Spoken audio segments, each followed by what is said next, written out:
Ekspertai pasakoja, kad Kauno senamiestyje statomame 2 namų komplekse pirmasis namas rekonstruotas, antrasis naujos statybos. Būstą renkasi tie, kurie nenori gyventi už miesto, tie, kurie nenori būti priklausomi nuo automobilio, nori savo darbą, parduotuvę ar kavinę pasiekti pėsčiomis.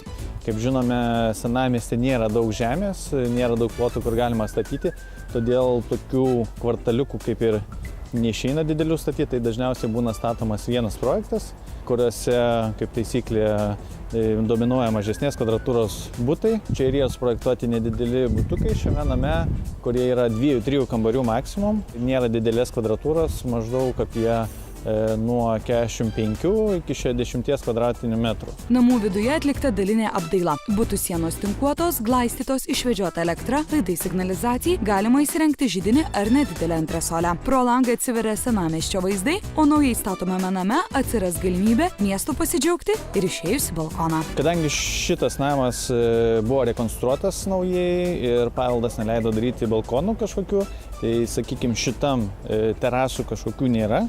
Bet šalia statomam naujam name jau numatyti ir balkonai, ir viršutinėse aukštuose terasos, kurios tikrai reikalingos. Kiekvieno būsto savininkas jau pageidauja turėti nepriklausomą šildymą. Senamiestyje tai itin aktualu, kadangi čia dominuoja centrinis šildymas ir jo kaštai. Populiariausia šiai dienai yra, bent jau mieste, šildymas yra dujinis.